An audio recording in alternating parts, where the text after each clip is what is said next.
we have the authority to recommend to the council that, the density can be this and such. We might not want to make that recommendation in light of this new legislation.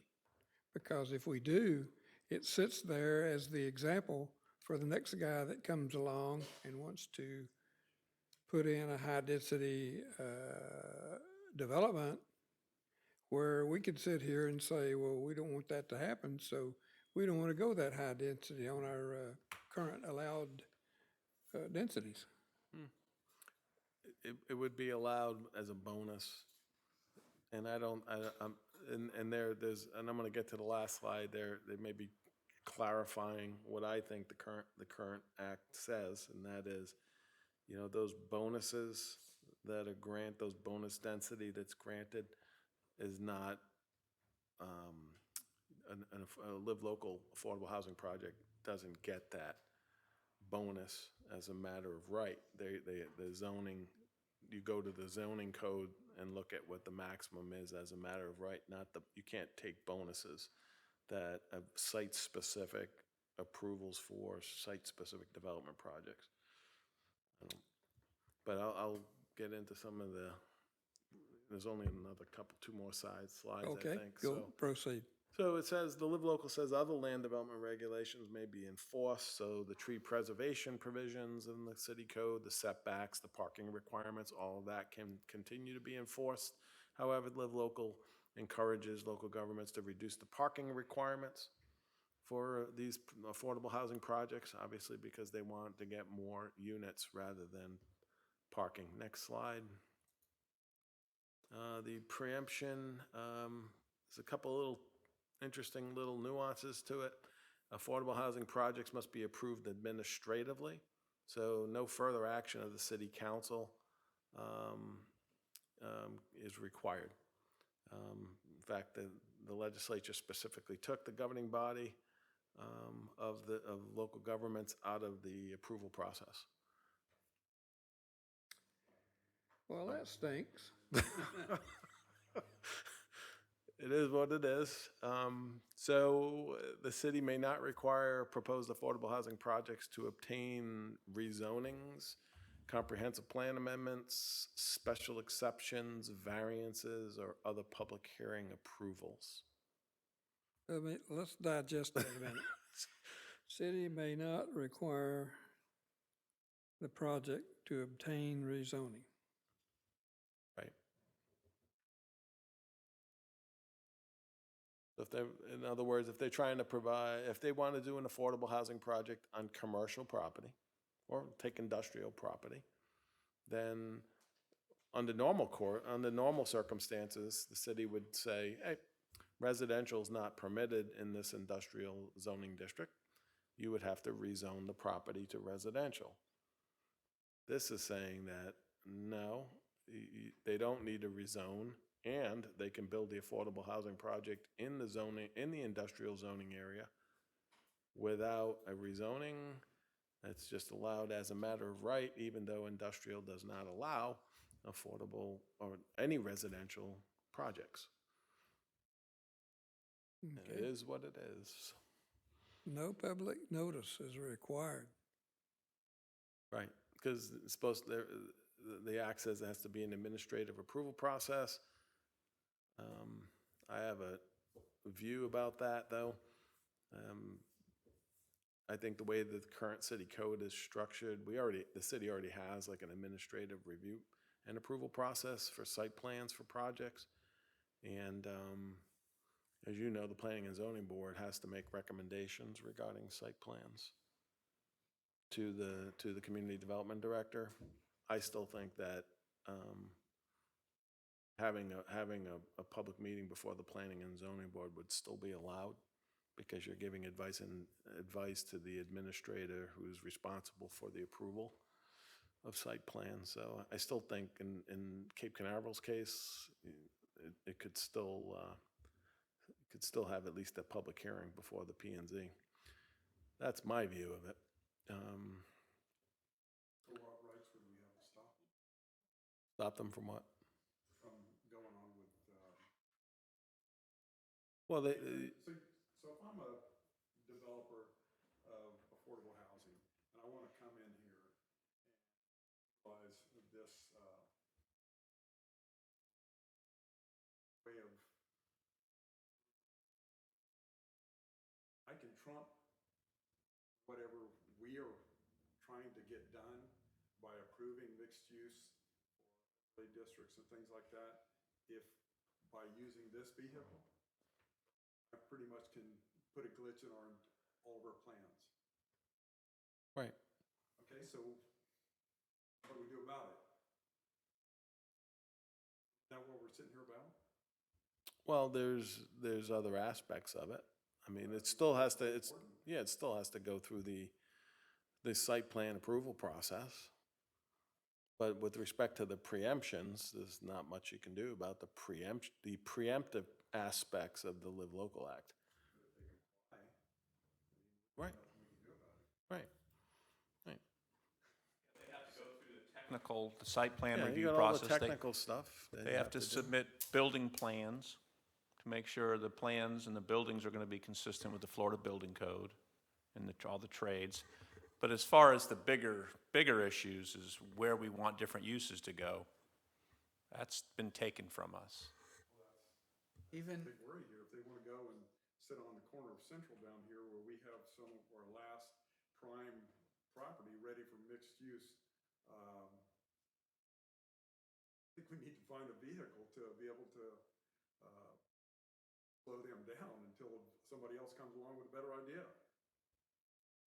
I don't want to be blunt about it, but that's kind of what we're looking at, right? Yeah, well, I mean, the city would have to process an application if you had a bona fide developer that wanted to put an affordable residential project on commercial property. I mean, we could, Anthony, jump in here, please. I mean, we could theoretically deny a application and just not issue it and just disregard the preemption. Say, sorry, we don't recognize that. But then the question is, what would the state's recourse be? And I think they do have recourse. Yeah, you don't want to suggest you do that because No, I'm not. there are penalties for doing that I'm not suggesting. under Florida law. So you would have to you'd have to hold their feet to the fire regarding the other technical aspects of the project, meeting other code requirements. But so let's see. So go to the next slide.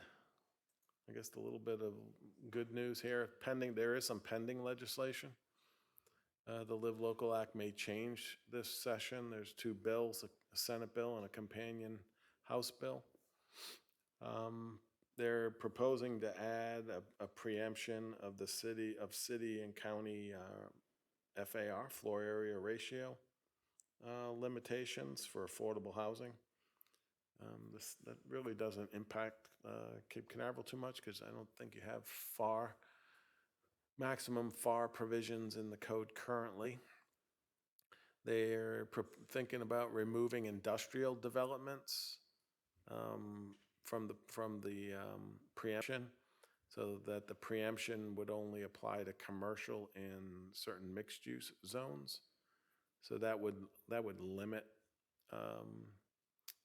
where these affordable housing projects can go where they're otherwise prohibited. So if you looked up on if the legislature were to change it and remove industrial, all that purple land that's up there on the zoning map would no longer be eligible for affordable housing projects under Live Local. They're thinking about tinkering around with the height preemption, probably due to some of the concerns in South Florida. Rather than a 1 mile radius, they would do a 1/4 mile radius calculation. Plus, if the adjacent property is 3 stories or less, then the preemption would only allow them to have a height of 125% of the tallest building on the adjacent property, or 3 stories, whichever's higher. So that would, maybe address some of the parade of horribles going on in South Florida, where you have existing low building, and they're coming in using a 1 mile radius and proposing a building that's this high, right up against a building that's that high. This would kind of fix that. Also clarify, they would hopefully clarify that the currently allowed density and height does not include bonuses or variances. I think the act currently says that, but they would clarify it by actually putting some more explicit language in there. That would deal with the mixed use density bonuses and the variances that were granted for the vested rights properties in Cape Canaveral. And then change allowable height determination radius, also from 1 mile to 1/4 mile. And as I noted in the early slides, that, if they do an affordable housing project, there's a 30-year window there that they got to maintain the project for affordable, which is maximum 120% of AMI. And the legislature is contemplating putting a very serious penalty in there that if they don't maintain that affordability of the multifamily project, then then they would be considered a non-conforming use, which doesn't really provide much teeth of any sort. So next slide, and I think that's it. So as I indicated, the council has some concerns. Now's the time to lobby the legislature to maybe try to limit the application of it if the act is of concern. Mr. Chairman, do you mind if I ask the city attorney a question? So is the A1A overlay district not immune to this? The EOD is, I don't really think that really factors into it. What really matters is the actual color of the underlying zoning district. I think that's really what the base zoning map, that's what we have to look at. Okay. All right, thank you. But the colors we're concerned about are the red and the purple, right? And the pink. And the pink.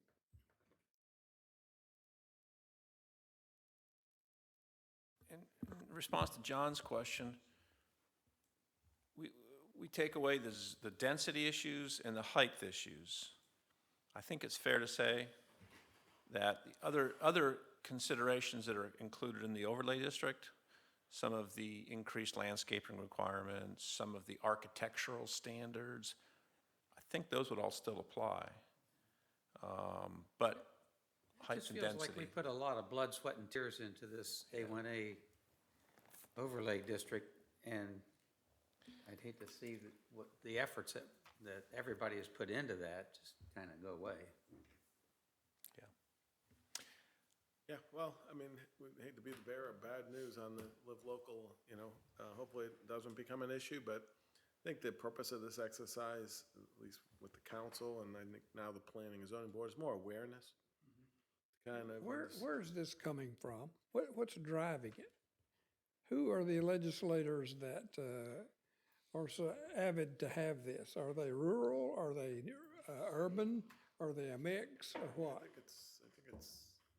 think like I pointed out at the beginning, Live Local is more than just the zoning aspect. There's more oomph put into the act from the legislature to promote the construction of more affordable housing for people to live in. So it's about the demand for housing, the need for housing, and the affordability of housing. So they adopted a rather comprehensive approach to a statewide problem. So this was not that, I'm not sure you can single out one particular state legislator or senator. It's a statewide problem, and this was their statewide approach to trying to resolve the problem. And some zoning powers from local governments kind of went by the wayside in order to implement the state policy. For another analogy would be, remember Mr. Russell many, many years ago. I think maybe 1996 when we had to deal with the Telecommunication Act of 1996, where the federal government said it's more important that we implement telecommunication. And they preempted local authority regarding many aspects of approval of the zoning authority with respect to location of cell towers. You know, when they were trying to beef up the network. Same thing with the small area, the state legislature with the small area towers, those little Q-tips sticking out of the ground that provide enhanced cellular and data communications. You see them all around, especially in some of the biggest cities. The little poles, you know, the legislature said they can go anywhere in any right of way in the state of Florida, right? So the bigger objective from the state's perspective is, and then in the federal government's perspective with telecommunications, was to implement this technology, and local zoning kind of got pushed aside. I think the same concept, analogy-wise, for affordable housing. How do you promote more affordable housing? You know, they're kind of taking kind of clearing the land, the field a little bit. Yeah, trying to reduce barriers. Try to reduce barriers, right? Yeah, Anthony makes a good point too. This is a portion of an overall strategy. The state is actually putting billions of dollars over the next, I can't remember if it's 10 or 20 years, towards incentivizing this development of workforce housing. And those incentives are going to take different forms. Tax incentives and other things, sales tax and things like that. So they're actually putting their money where their mouth is on this particular item. They're putting the city and county money in where their mouth is too, Yeah. because if you get one of these projects, there's substantial reductions in ad valorem taxes. So, you know, the ad valorem taxes on the project are not eliminated, substantially reduced than they would otherwise be.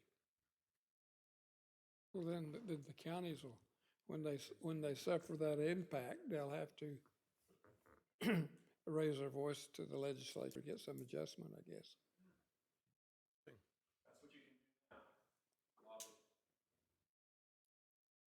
Well, there's no doubt that getting workers to work in the state of Florida is a problem.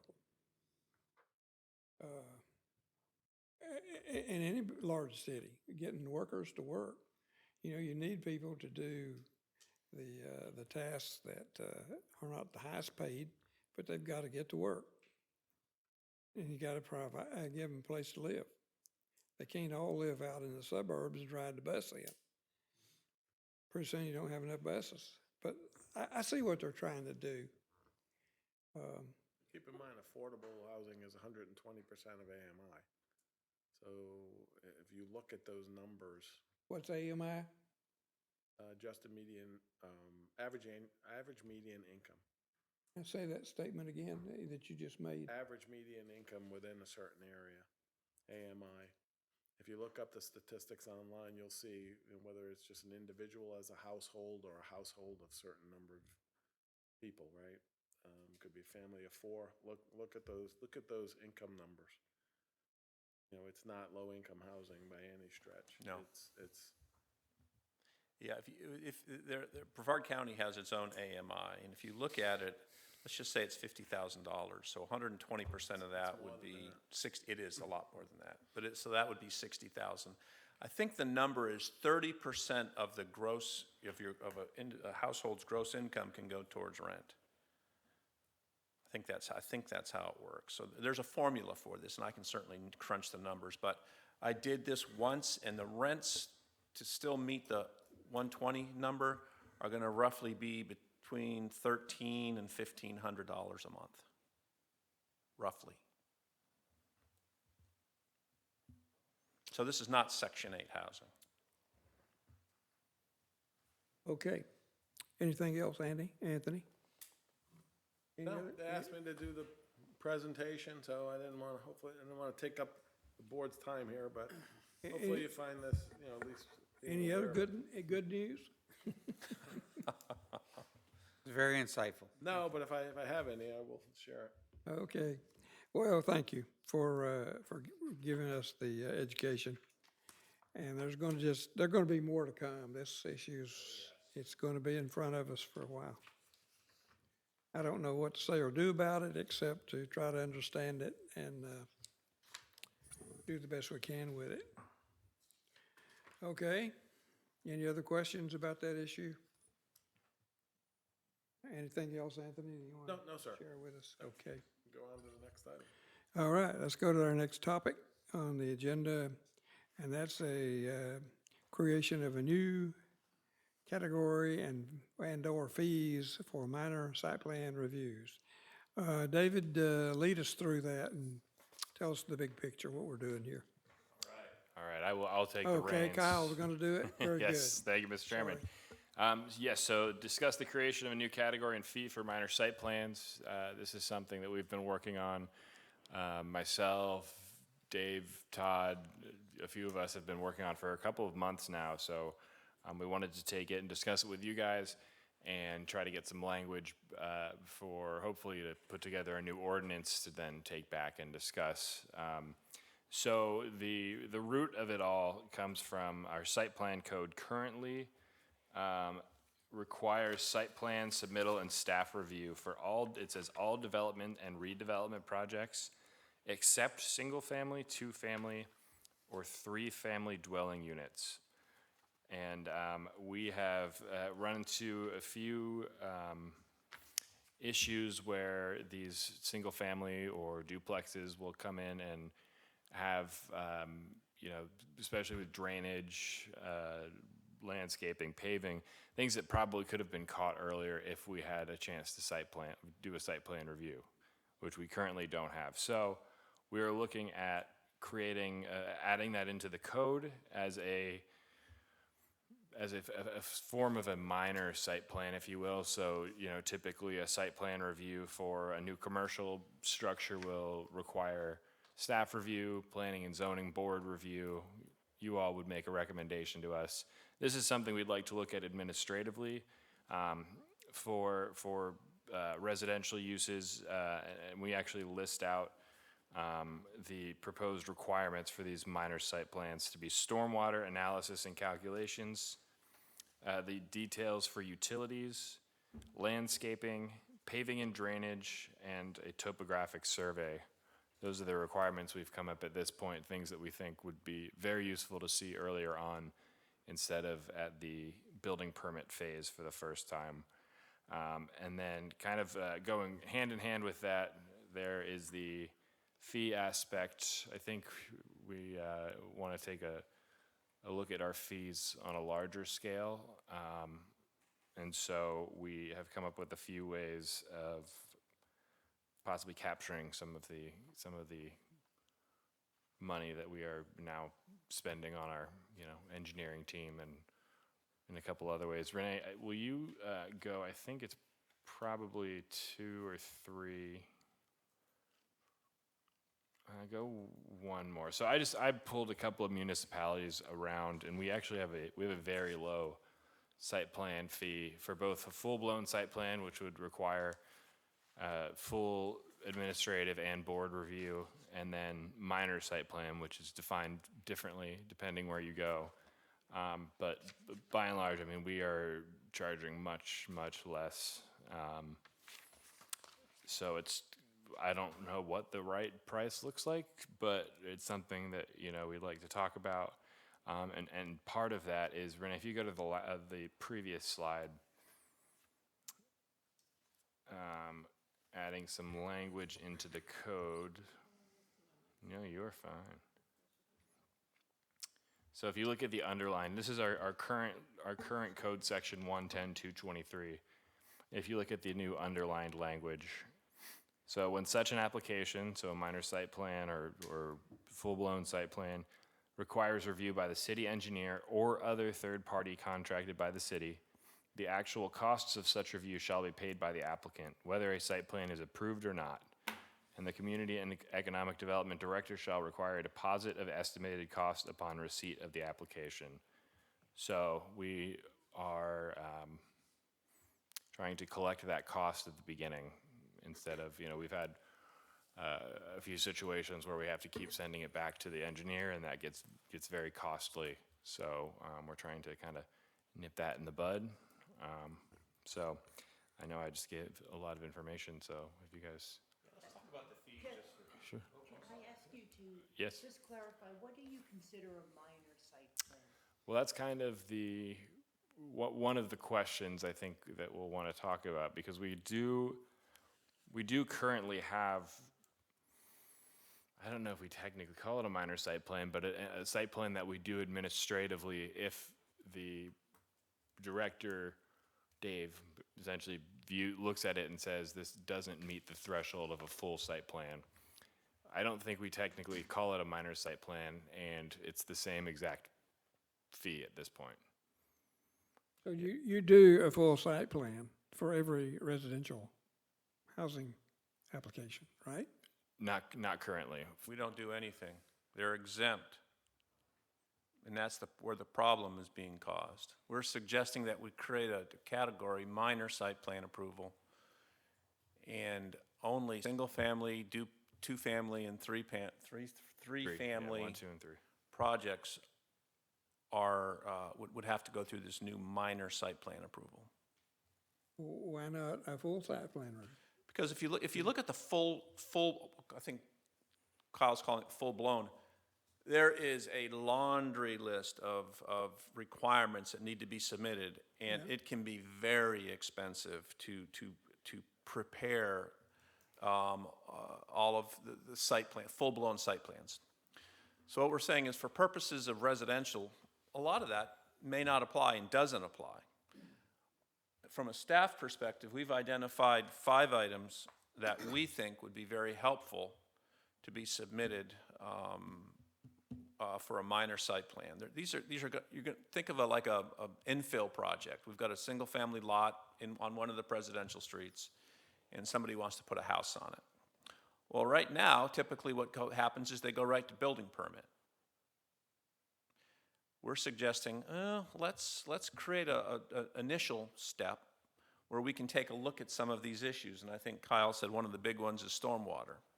What we do now is we have kind of I'll call it a ad hoc review by the city engineer when for a new single-family home. This is going to be a little bit more structured. We're calling out specifically what needs to be submitted and processed as part of the minor site plan. We're establishing a fee for that.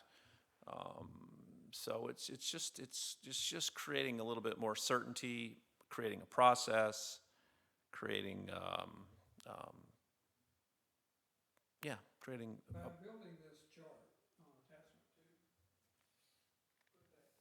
2, I think that's you can just go to the next slide. That's just the fee chart.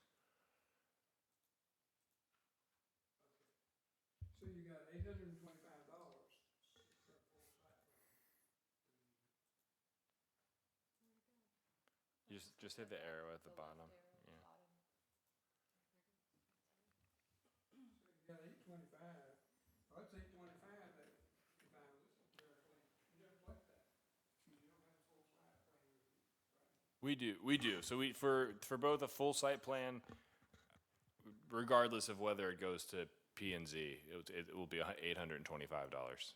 But if it's a residential project, they don't. Yeah, yes. They're not required to submit a site plan currently, and therefore there's no fee. Yeah, so single-family home. So what happens is when we farm that application out to our city engineer for his review, they're charging us $250 an hour, and we quickly go through even the full site plan application fee of $825. We are it doesn't cover the city's costs. I'll just put it that way. Do you require a full site plan review? For certain projects, we do. But right now, residential is exempt from the site plan process. And that's what we're suggesting is we create a new process called minor site plan. They have to apply, they being residential projects, They have to submit a permit fee, and they'll also be subject to this new, I call it the escrow language, that says we will determine the estimated cost of the city engineer. City attorney may have to get involved. You know, so we're trying to establish an escrow fee as well for both minor and the major, because at 825, just an example, we have a hotel project come in. As you can imagine, there's a lot of city engineer time that gets spent on reviewing this. So for a hotel project, 825 is all you. That's it. We also have traffic engineers that look at our hotel applications. So our city costs can mount pretty quickly. So let's look at what everybody else did. Cocoa, 1,500 plus Cocoa Beach, 1,500 plus Melbourne, 1,575 plus Rockers, 1,500 plus Palm Bay. Looks like $1,500 is the going rate. We ought to at least adjust our fee to $1,500 or more. We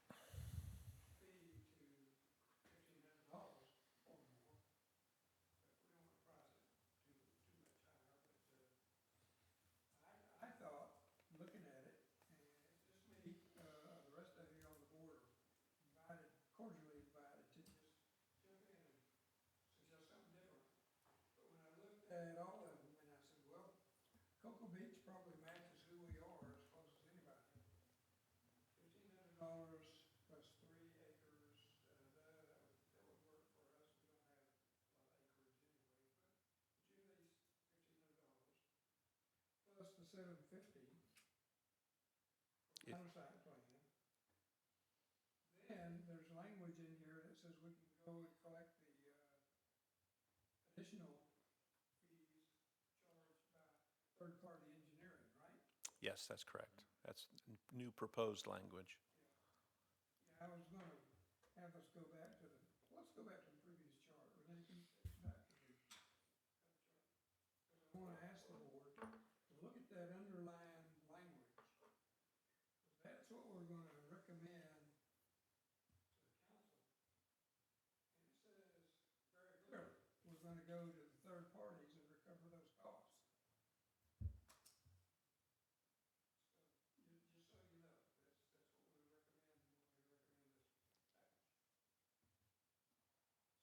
So we're gonna recover the third-party costs. Now, let's go to the next, chart.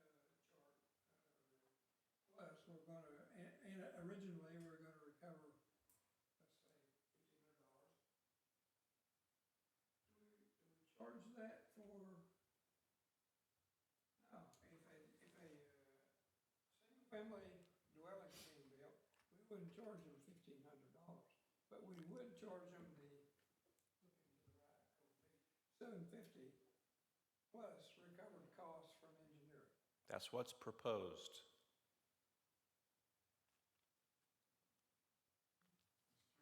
Okay, so I just wanted to direct your attention toward that area of the chart. It looked good to me, but I'm not the best expert. Yes. I can understand that if our fees are low, especially on, other projects other than the single family, two family, three family, and we may want to adjust those. But since we're targeting here, it looks like those, residential units, and you're saying in this minor site plan review, we would require them to have an engineer do stormwater analytics, utility details, landscaping, all of this for a potential small redevelopment of their single-family home? Yeah, Doesn't that overburden someone in that position? I think our intent is not to burden a individual who wants to, let's just say they want to put a new detached garage on their property. Yeah, that would not be the intent, is to, I think at least in my mind, this is for new construction of a single-family home or a That's what I was duplex. thinking, but when it says redevelopment. Redevelopment. Maybe we need to define, the minor site plan a little bit more clearly. Yep. To be able to exempt, people with a smaller nature of redevelopment to their homes. So they don't get overburdened. You've got the 825 plus you've got all these engineering fees. Agreed. Nobody's gonna do it. Yeah, I think that's a And good we're point. gonna just burden some of our. Yeah. Agreed. Yeah, we certainly don't want to discourage or disincentivize people wanting to make improvements to their properties at all. So, yeah, agreed. We can work on, we'll work on that language when we bring it back in ordinance form, if that's what the board so desires, but it's a good point. So what numbers are we talking about? I think, This card, you go to the $1,500 for the large development. If it's single family, you don't collect the 1,500. You only go over to the minor site plan number. What's that? right now, we don't have a charge for that. But that, I mean, that's, we're looking to the board for a recommendation. I mean, a lot of the other places are doing $750, it looks like. And again, I think to Daniel's point is, we don't want to fee this stuff to death. So I'd suggest it would be something less than 1,500. Yeah, and just to clarify, I didn't want to overcomplicate this chart, so minor site plan, it's not all of these places are necessarily charging this for a single-family home. This is just kind of their range. Yeah, that was gonna be my question. What's Yeah. the definition of minor site It's- plan for all these yeah, other It varies people? so much that, yeah, it can get a little complicated. I just wanted to provide a range of, kind of to illustrate how below average we are right now. Stormwater, utilities, landscape, paving, draining, that needs to be done. And for a single-family dwelling, even for a new build, the amount of money to do those things shouldn't be. Well, I think when you consider it in relation to the entire overall project number, it may not be a huge percentage, but we're sensitive to that. As a matter of fact, we've had conversations with Lexi on being able to do some of those stormwater calcs. Lexi has worked with our city engineer and has formulas that they've provided her that they use when they're doing stormwater calcs for single-family homes. And so I believe there's going to be opportunities for Lexi to do some of that work on behalf of the applications, so we won't have to submit it to the city engineer for review and things. I don't know, Lexi, did you want to say anything about that? City engineer, it's for a single-family dwelling, new build or improvement. It shouldn't be that big a number. Yeah. Engineer to go and do what they need to do. So our engineers charge roughly they charge $215 an hour. When they review something, they do have to review it essentially to like the extent of their license. And they are not in the city. They're located about 30 minutes away. So for them to even do what I'm going to call, we have site plan, full-blown site plans, and then we have minor site plans, which are kind of defined, and then we can maybe call them like the 1, 2, 3, single, double, triple family dwelling unit, the 1, 2, 3 site plan that we're talking about today. It still is a decent, even for minor improvements, driveways, patios, a pool. It's a decent amount of time, just travel plus review plus recommendations for a design. To accommodate the code that we like to see for stormwater volume retention. What we do kind of administratively with this calculator that they created for us is we kind of incur those costs currently for stormwater review because we are not designing the system from scratch. But if they have to go in and kind of look at a site as like a blank slate and then apply engineering to it to accommodate, it's a little bit more involved. So they're putting, it's not the most amount of time in their day, but it's enough that the city incurs a decent cost when we carry their hourly rate, even just for one review. What was the last time we paid for them to come out and do a stormwater review? How much was that? Roughly one review costs about $1,000 that the city incurs. That's an hour of travel time, an hour on the site, and then 2 to 3 hours for coordination, designing, reviewing the site as it is, and then incorporating what's required for the code. So it's about 5 hours. So it's, if they're reviewing it as they should be, and traveling as well, it's a pretty reasonable amount of time to look at it. Especially some of our lots in the city, they're small. It might have a large structure on it in terms of lot coverage. So trying to get a little bit creative with their methodologies to accommodate stormwater, it can be a little bit more intensive than just saying, well, if we put a big enough swale, it covers it all. That's not to say that, we're over-engineering these little sites, but it's not quite as simple as, kind of digging a pit that has enough storage for water. And right now, the city is absorbing that cost, that $1,000 for a single-family home. We have no way currently to capture that, to offset that cost. So in effect, that's being paid out of the city's general fund, which comes from all of you. So when you talk the 1,000, you only reference that back to stormwater analysis. You still got other things, utilities, landscaping. Stuff. Yeah. That's why we ought to charge at least $750 for all that other stuff, even if you don't do stormwater. But if you do stormwater, you charge $750 plus recover the engineering costs. It needs to be done. We need to pay for it. So if it costs $1,000, then it costs the homeowner $1,000 plus $750 for everything else. But that's just the way I read it. Well, if it's new construction, I can see that this kind of gets rolled into the cost of what the homeowner understands they're gonna have to do. I think the burden rises when we're talking about the small. Typically speaking, beyond what's written kind of in the agenda memo of the stormwater analysis, utilities, detail, landscaping, paving, and drainage topographic survey, typically that can be handled relatively administratively and internally. It's like right now so it's what we do internally. We're not taking driveway permits to our engineer. We're using the calculator, we're doing it internally.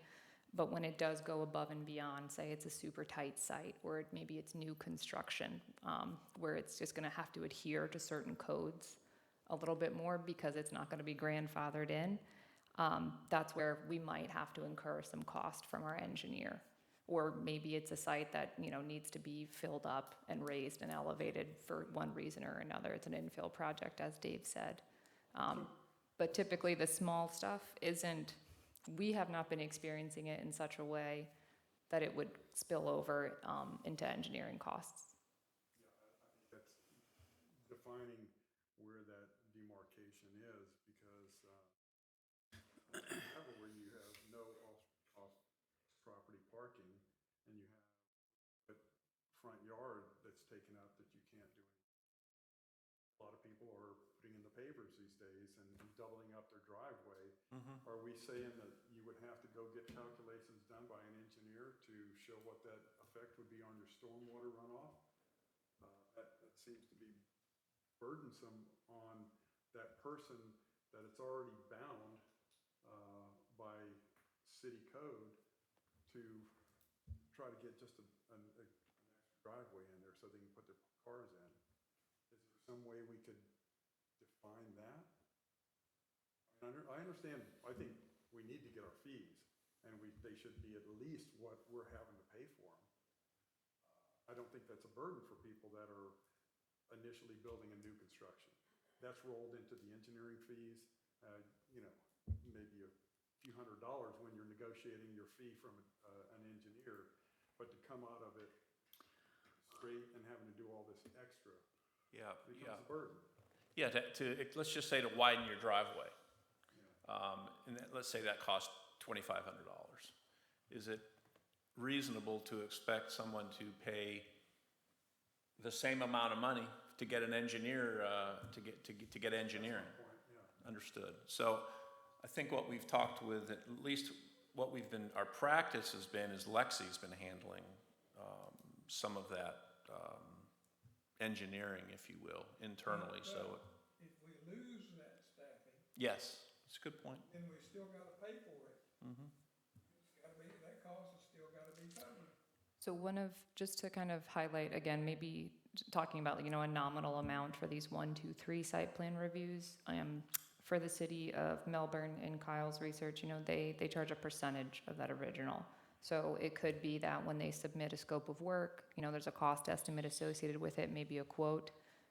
We can tie it back to a percentage, and that way it's,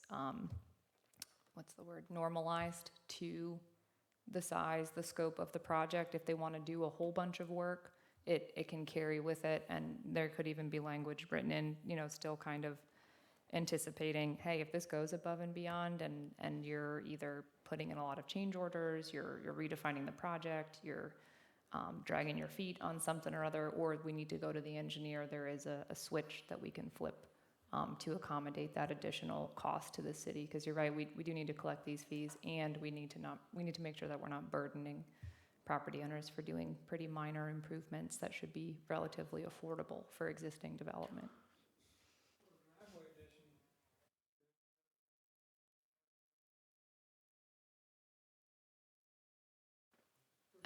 I'm so sorry, I was just moving my chair and wasn't listening very well. A driveway addition. We look at that, so a couple of hours of work by an engineer, 2 hours plus travel plus lunch.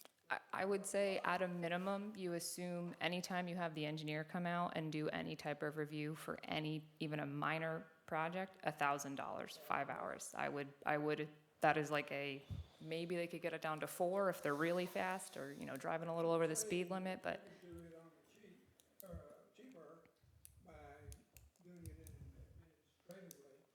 But if you're not here to do it administratively, we still have to pay that. correct. Right. So it ought to be a set fee. Or percentage, I like that idea. Or a percentage, and because then it's normalized to the size of the project. If you're putting in a very expensive pool, there's going to be a little bit more considerations for review. If you're repaving your driveway, it may not be as, if you're not changing the footprint of your impervious surface, you're not changing the hydrology of your property, it's not going to really be as intense of a review. But no matter what, when we call an engineer out, they're going to do everything as thorough as they need to for their license, and making sure, and that requires time on their part. Not that it doesn't require time on staff's part, it's just a little bit easier for us to do it because we're right here.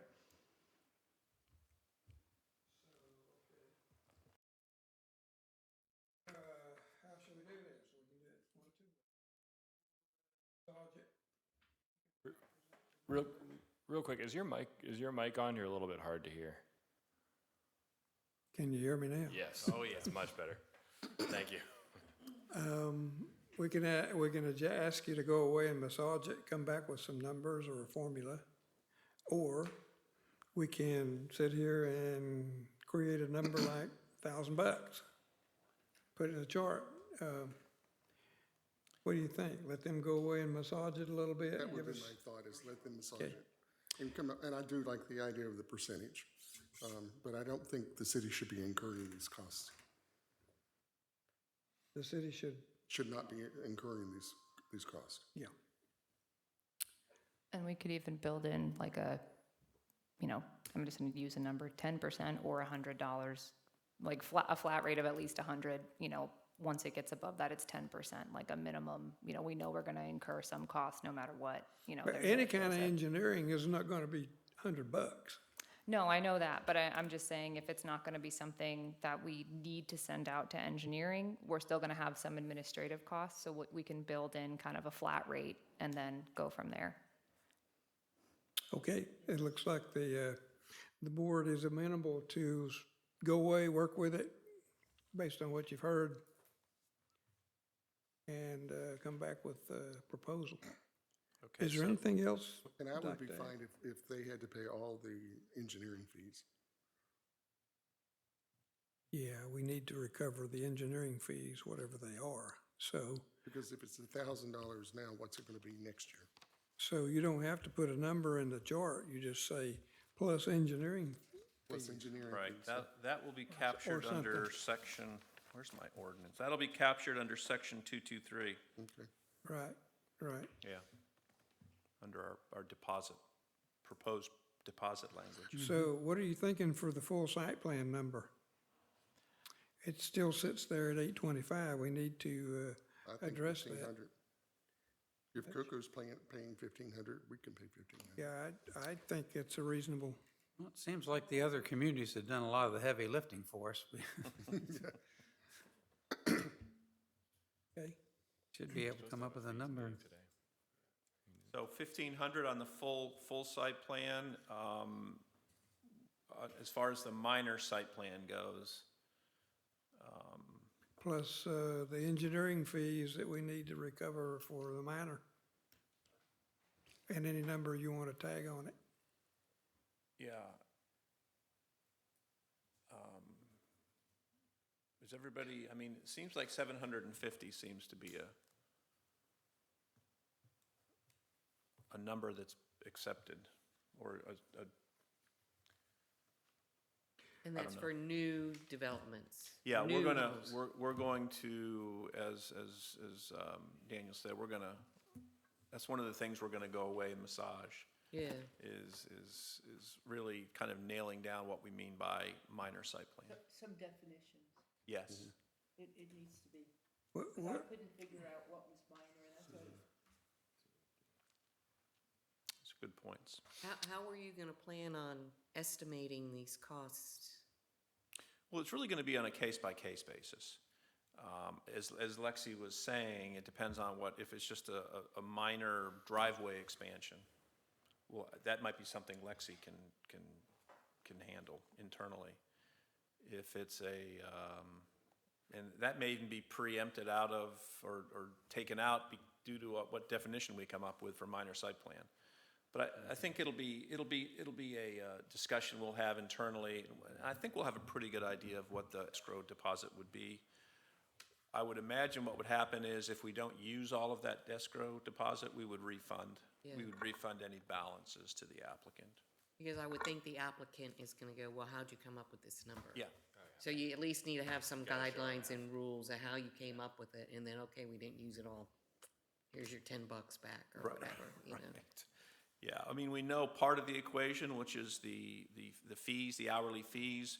We'll just have to estimate what the hours, the actual hours will be towards, I'd love to give you, I don't know if there's a simple one size fits all when it comes to No, that. I don't think it is, but I think as long as you have guidelines that say this is how I came up with this number, then, Yes, you know. yes. so we like 1,500 for the full site plan, plus 750, plus whatever you guys massage out and want to propose, is it? And it doesn't have to be 750, I just said that. Yeah, You want to come back with a proposal. okay. We can do All that. right. Anything else that we need to talk about? All right. We cut that one up pretty good. Next thing we're going to talk about is maximum impervious surface coverage. And you got those maps in the back of the handout. How do you want to address that? Sure, yeah, so the famous maps we've used many, many times showing the impervious surface coverage across the city. This is another thing we've been wanting to do for a really long time. We currently have a maximum lot coverage, is what we call it, for a lot of the residential zoning districts. Just for example, R1 allows for up to 40% lot coverage. But the way we define lot coverage is just the area of a lot that is covered by an enclosed structure. So that obviously is missing driveways and all sorts of impervious surfaces. So we've been looking at potentially creating a max impervious surface coverage we looked at, specifically Cocoa Beach has something sort of like what we would like to do. Lexi is really the one behind this for the most part, so she can tell you a little bit more, but yeah, we'd be happy to answer any questions. Hi. I actually didn't introduce myself before. My name's Lexi. I've attended one or two other board meetings, but I think there's been a few new members that have joined. So if you haven't met me before, I work with Kyle, Zach, and Dave in community economic development. And my main role is somewhere between engineering and planning. So I've learned a lot of planning through Kyle and through Dave. And then one of the things that was kind of brought down to my level in terms of a task to do it. Let's do a timeout here Yeah. real quick. Lexi is on her way to receiving or earning a PE. She is working on her PE. She just passed her initial test, her EI test, engineering intern test.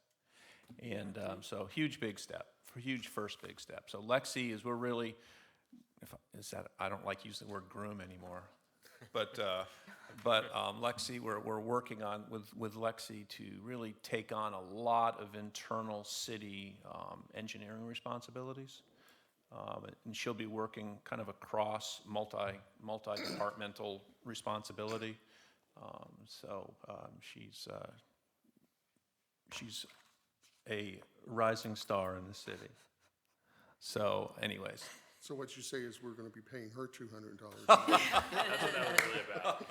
If you could just turn that into an agenda item, that'd be great. So thank you, Dave. So kind of jumping into it, this impervious cover, really we started looking at this just from a lot of the flooding issues that we're having. Cape Canaveral is a highly paved, hardscaped area. Our maps are done with the help of research partners over at Stetson University. These were created, I believe, last year or late in 2022. They show impervious cover both by storm basin as well as by zoning class. So just generally kind of the type of coverage we're looking at. It is not, just putting it out there, it is not absolutely perfectly accurate. It is a general estimate just based on the information that was, the data that was available. We're actually, with the National Science Foundation grant, we're looking to shoot some LiDAR, collect LiDAR information for the city, which will be a lot more accurate, I think to the 3 centimeter accuracy, something along those lines. It was very good. So we'll be able to kind of reevaluate what our impervious cover is at that time. Now, the kind of how it relates to flooding, right, is anytime rain falls on a hard surface, it runs off of that. It does not mimic the natural environment's ability to absorb that water. It re-emits heat, creates a heat island effect. You have a lack of biodiversity in terms of native landscapes and habitats for any flora and fauna. So we're really kind of trying to understand how to keep that from kind of continuing to avalanche and snowball in the city, because as it stands at this time, we could put down every shovel in every corner of the city and not put a drop of asphalt or concrete down, and we would still flood, and it would only continue to get worse. So that's just kind of to give you the background of where staff is coming from in terms of approaching this problem and the why and the challenge of it. That being said, Cocoa Beach does have, and a lot of other communities have codes that set appropriate max impervious coverage ratios or percentages for different zoning classifications. So it's not just a broad swath of you can only do this much on your site. It depends on the type of development, the zoning class, and the usage. So with that being said, theirs is roughly, depending on the type of residential it varies from about 50% to 60% max impervious surface coverage, and they use the terms lot coverage, which encompasses impervious surface, which does include enclosed structures, both primary and auxiliary, pool decks, patios, driveways, walkways, garages, kind of everything that makes sense to include in an impervious surface. And they also have incentives and flexibility in their code to say if you implement low-impact development into your site plan and into your design, or your upgrade, your redevelopment, we can work with you in terms of allowing a bit more impervious surface. So that's things like pervious pavers specifically designed to be pervious as an installed system, native plants, rain gardens, more natural mimicry in terms of hydrology and how we process stormwater on a site. So what we're kind of asking of you today in terms of discussion is, giving us a go-ahead, a direction to move in for that impervious surface code, examining maybe some incentives that you think would make sense to kind of kick it into gear. We do have a few small programs right now that help people, do some eco-friendly practices on their property, and then just kind of next steps for feasibility. Yeah, I'd like to add one thing. Depending on if this is the direction we want to go in, and if we establish impervious surface ratios or ISRs, depending on what those ratios are, we could be creating some non-conforming situations out in the city. Let's say we set it at 60%. There may be a number of properties that are at 70%, so they automatically become non-conforming. That's an issue that we're going to have to grapple with and wrestle with.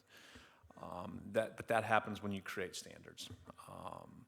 And so one of the things that we've talked about at a staff level is how do we incentivize folks to perhaps reduce some of that impervious surface, that existing ISR on a piece of property. So that may be something that we include in a draft ordinance as well, is how do we address those non-conforming properties? Because there are going to be some. If you're all familiar with sites in this city that are paved wall to wall, and those individually may not be a big deal, but when you start compounding all of those, that's a big part of some of our in certain sections of the city, that contributes greatly to our stormwater issues. And so, as Lexi said earlier, we're trying to encourage folks to capture some of that stormwater on the site, not even put it into the city system. But anyways, I'm rambling. So I thought all the new houses, new single-family houses, had to have swales to hold the first X number of inches of water, right? that's correct. So, okay. Some of it has already been, I think the new construction generally isn't the issue. It's a lot of our existing development. Yeah, perfect examples are some of the condo and apartment complexes down right off Ridgewood. If you drive around some of those, there is no green space. It is all parking lot or building footprint, nothing. And all of that, when it rains, it just goes right into the city system. Our curb and gutter, our gutters. stormwater. So, stormwater, yeah. And it does go a bit beyond, just the stormwater discussion. Obviously, that's kind of the number one. Yeah. That's number one on the list of topics and related to this. But there is a lot of data showing, the more hardscaped your spaces are. And I think for Cape Canaveral, we're pretty green in terms of tree coverage, at least in our right-of-ways and our municipal spaces. But there is a lot of opportunity lost when you don't have as much unpaved green space. You just lose a lot of that cooling capability in terms of carbon dioxide absorption. You reduce reflectivity, evapotranspiration, just that whole cycle that trees and plants kind of generally give us. And it can add up, especially here in Florida where it's already very hot. And we have a number of vulnerable individuals in our population who are a little bit more vulnerable to heat and heat island effect. So there's a few components to it beyond stormwater. I think that's probably the most tangible and easiest one to discuss. But there are secondary benefits beyond that when it comes to green space and to impervious cover, and that's why it's kind of its own discussion topic outside of just stormwater accommodations as well. That when you're proposing this, doesn't matter if it's commercial or residential or industrial, you're proposing the same percentage based on the building and your, driveways and all of that stuff? It would be appropriate for the zoning class, so we would examine other communities' policies. We could look into, what does that have to do with density, parking requirements, things like that. And we would select, or propose, I should say, max lot coverages or max impervious surfaces as appropriate after some evaluation. It wouldn't just be, okay, everyone's at 60% no matter what. It would be, maybe R1, R2 is at a certain percentage, C1, C2 is at a higher percentage.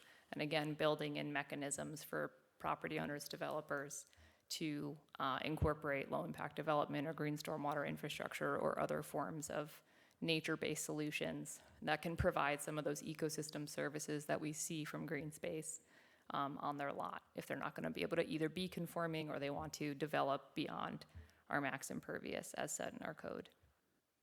So are you working on some percentages of reduction of impervious to propose for each one of these different zones?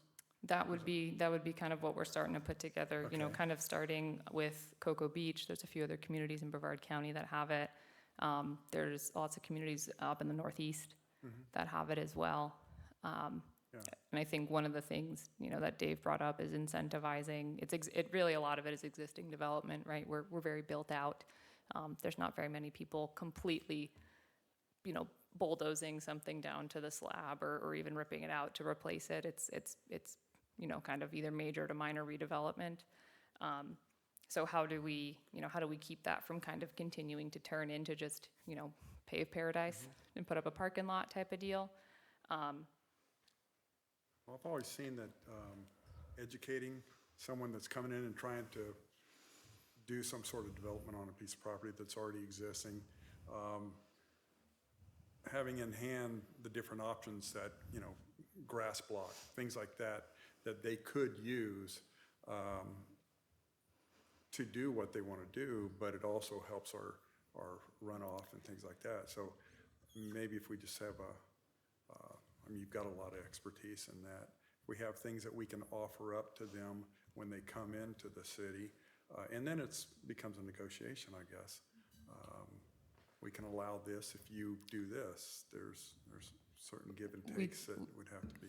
We do that a little bit now with just looking at it from a stormwater and drainage perspective. We can do a little bit of give and take when people install whatever it is they want to install. And that's kind of our only bargaining chip at this point. We can't say, they could pave 99% of their site, and as long as they can accommodate the required stormwater on that 1%, they can do it. That's kind of that's where we can say that's our line. So we don't have a way of rolling back the hardscaping as well.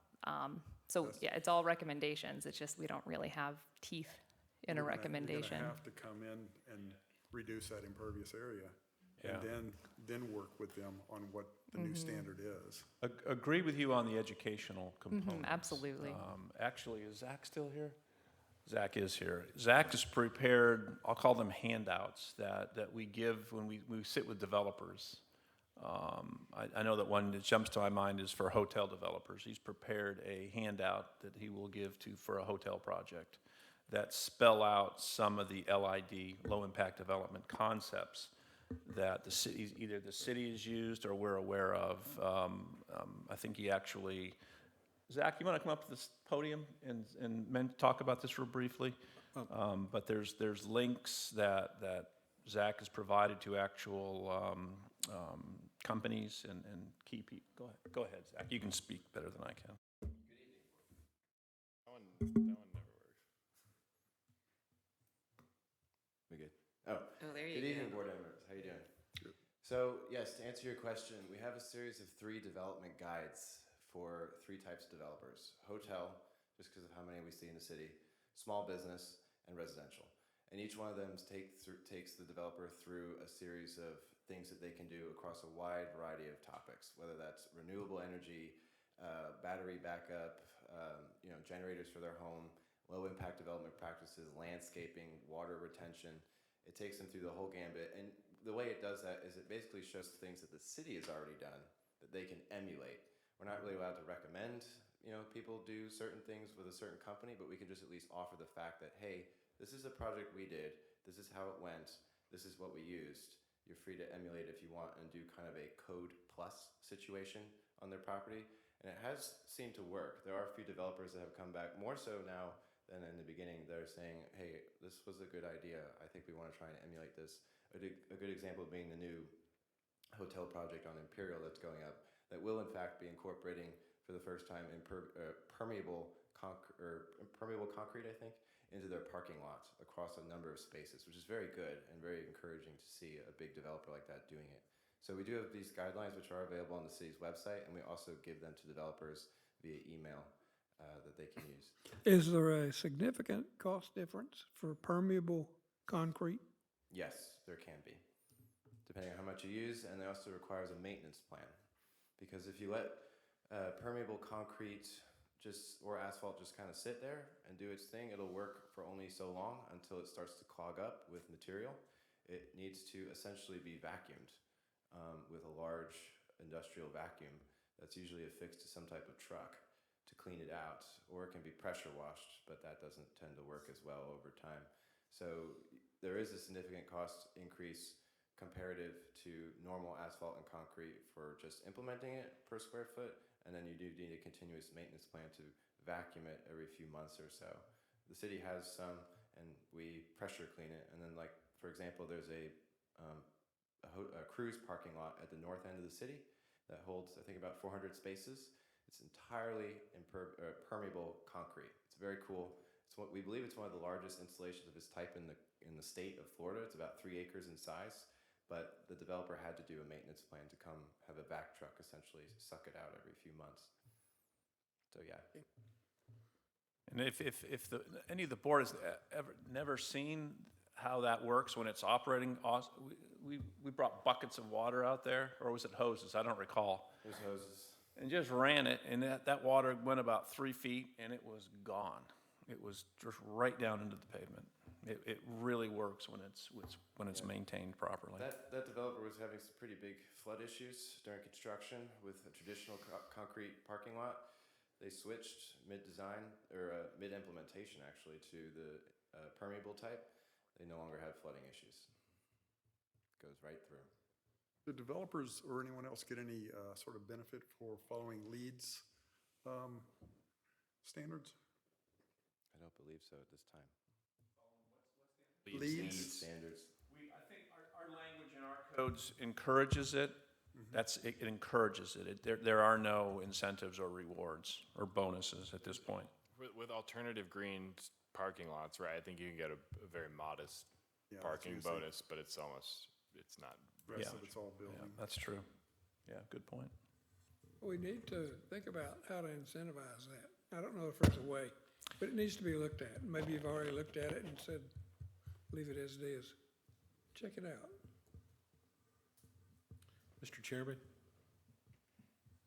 an ordinance of this type, creating an ordinance, really scares me, giving a city the ability to go into existing private property and tell people what they can and can't do.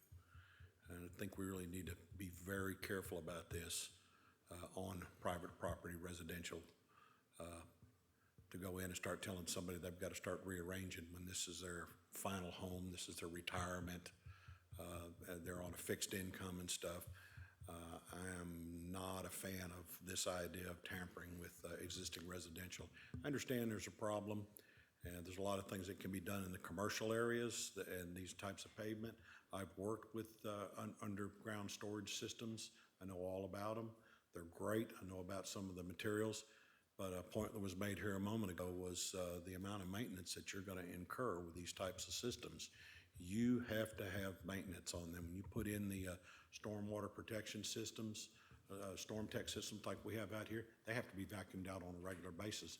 This project that's going in at the hotel, the only place they're going to have to clean that thing out is gonna be that one, structure that they put in that's gonna filter, a filter box. That's it.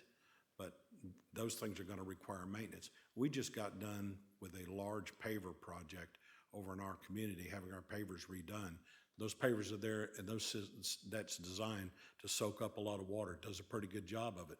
But guess what? There was a lot of maintenance involved in that. So I caution us that we need to be thinking about what we're gonna do with the residential and existing. Our discussions, at least up to this point, have been, we're not going to mandate anything. It would be really applied to new construction or maybe a redevelopment at a certain level, a certain maybe dollar value. But I don't think the intent is to go in and say, hey, you all have to make some changes in your property in 10 years or 20 years or anything like that. So, is that correct, Lexi, or were we? Yeah, I mean, that's a big chunk of it. I think the only tangential kind of piece to what Stephen had mentioned was that if, let's say, a small residential site is over, it's 60% and they're at 70%, if they were ever to apply for a permit that would increase that, they would immediately be denied, because it would be a non-conforming to the standard. So, and that would be that's a thought, or that is an idea kind of that it might kind of incur that type of review, and that, hey, if you're already out of compliance, we can't. Where I see this problem, this train wreck right here, is I want a swimming pool in my backyard, and you denied me because you've got this standard that you've come up with for retaining water. And don't get me wrong, I think it's a great idea. If you want to do some of the reduction stuff, let's start digging the city sidewalks up, and let's start putting surfaces down that'll soak up there. If we're going to work on one, we need to work on the other. Yeah, agreed. And you'll see a lot of those concepts in our Presidential Streets Master Plan project that we're going to be doing citywide. You'll see a lot of stormwater. It's going to be a huge component of that. It's going to be very expensive. But yes, we recognize that we have to lead by example. And we are going to be looking at, as we rebuild each of these presidential streets, we'll be looking for opportunities to store stormwater, put stormwater vaults in, put pervious curb and gutter in. So there's going to, agreed with what you said. Yeah, those are the points, right, that we need to make sure that we can capture in terms of how we apply a potential code and a potential impervious surface code is, how do we consider things like pools and other considerations that are improvements without continuing to, pave Cape Canaveral brick by brick.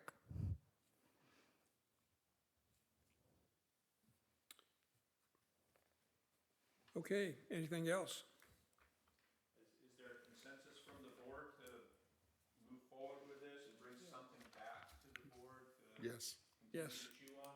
yes. yes. So, I did notice your impervious map percentages. We just did a lot of code changes or zoning changes that, some of the stuff that we now have residential, they're still commercial. Yeah, this is On from, I this. think, 2 years ago or so. Yeah. It's good, but I mean, if you were saying you were talking about per That's a good the point there. zoning thing.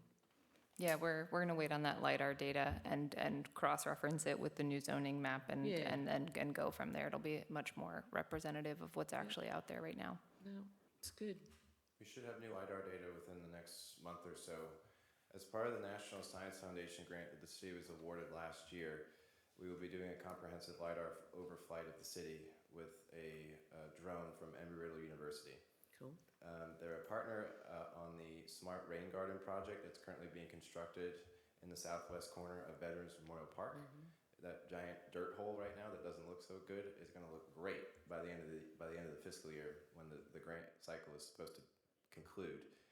That will be an example of the type of low-impact development that we'd like to implement, miniaturized within the presidential streets over the next 20 years or so.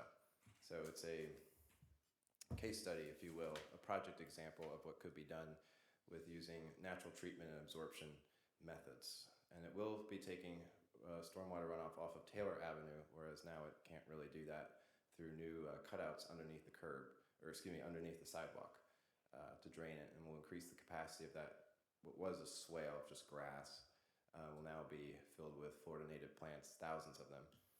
And I think we're looking at about 144,000 gallons of capacity at that site, which is about a 30% increase over what it was able to hold. So I encourage you to go walk by it. Like I said, it is a very nice dirt hole right now under construction, but it will look great in the next few months, and we will need planting volunteers too, so stay on the lookout for that. Where's that property? Veterans Memorial Park, right over here behind the By the library. library. The park is undergoing a general rehabilitation right now. This was an add-on that we kind of landed on with extensive resident feedback of what people would like to see, and it happens to be in an area that does flood, so it was a kind of a win-win. Good. We were awarded a $1 million grant from NSF. Good. In large part to these guys, Thank you. Yeah, you guys did a good job on that. The National Science Fund, this was a phase 2 grant in light of a phase 1 grant that was a lot of back and forth with residents to try and figure out what some of the things they'd like to see implemented.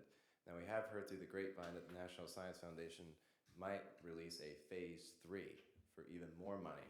And if they do, that is where we would apply, certainly for Presidential Streets Master Plan funding, to say, hey, we took your grant money, we made this beautiful, smart rain garden. Now we want to apply it to streetscapes. Let's see what we can do. And I should touch on the fact of why I said smart rain garden. So a lot of low impact development features right now are, we know they work, but there isn't the most scientific data to say absolutely how much they treat stormwater, how much they can retain it and whatnot. So this rain garden over here will be wired up with sensors. So we will be able to see exactly how much runoff goes into it, how much nutrients are coming into it and going out of it. And there's a weather station that was installed in the dumpster, or not in the dumpster, but in the dumpster shelter right next to the rain garden that we'll be able to correlate treatment with actual rain patterns that we observe in real time. So we'll be able to use that data and then apply it in engineering across the presidential streets or any other city site we want to build. So it's pretty cool. Then you have a little area where you can, new developers, you can come see my rain garden. Absolutely. It's meant not only to be a physical, treatment medium for the city, but also to be a real-world education piece for anybody that comes and sees it. There'll be educational signage explaining what it is, why it does what it does, and why it's important and how it was funded.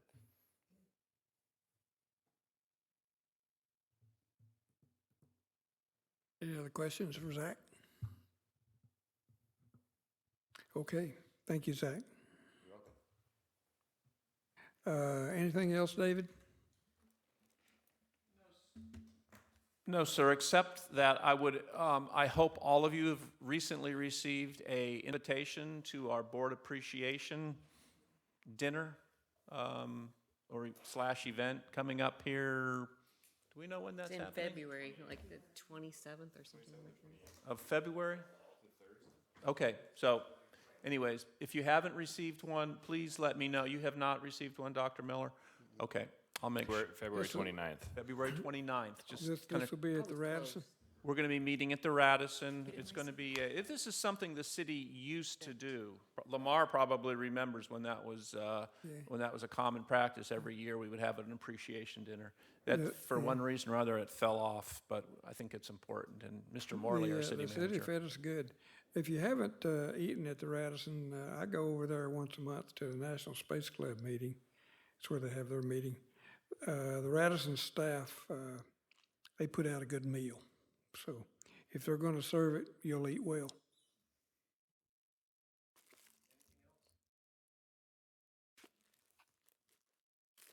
I was just going to say with the American Planning Association Atlantic Coast section, we're going to be hosting a lunch and learn.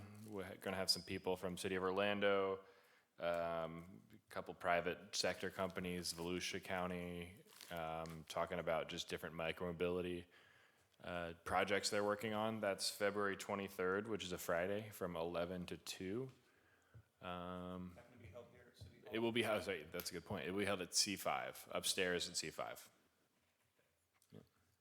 Mr. Chairman, I've got one quick, another announcement. I blew the horn for Lexi. I also want to recognize Kyle. He recently was passed his exam. He's now an AICP certified planner. That's an American Institute of Certified Planners, All right. which is Congratulations. which is great. And also, we have an Osprey Award winner over here. I don't know if, once a year, statewide, this is a statewide award, the Sierra Club awards to a individual for outstanding, I don't know, you can probably explain it better than I can, but our Zach was awarded this year's Osprey Award. And I was looking at the list of past recipients. There's some heavy hitters on that list, statewide, representatives, senators, Disney folks, City of Orlando folks, and our own Zach Eichelt's got it this year, so very proud of Zach as well. You guys let us do cool stuff, so thank you. Well, as a board, we're very blessed to Yes, have we are. good staff work, and we appreciate the work you guys do. Yes. Anything else? I do have one thing, I'm so sorry. Just kind of piggybacking off of Zach's summary of our National Science Foundation project, right, our Smart Rain Garden. One of the deliverables that we hope to get out of that, outside of what we're kind of bringing up to the National Science Foundation at the end of the program cycle, is to examine, as Zach said, the effectiveness and the information, the data that we collect for low-impact development as a stormwater management technique, and so that we can drive discussions at the state level for code and policy in terms of clean water. So we will be going to council, this next council meeting, to request that they pass a workshop, like a conjoined workshop with the board and the council and obviously the public, to discuss what low-impact development policy looks like. Because as Zach said, right now it's like a very cool, like, okay, pat on the back, you did it type of deal, but there's really nothing codified. And we know that it works. It's a nature-based solution, and it's working.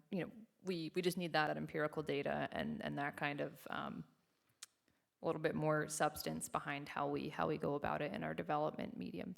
So just to give you guys a heads up. So we're proposing a joint workshop between the council and the planning zone. Correct. I could sit here and talk about exciting things like that all night.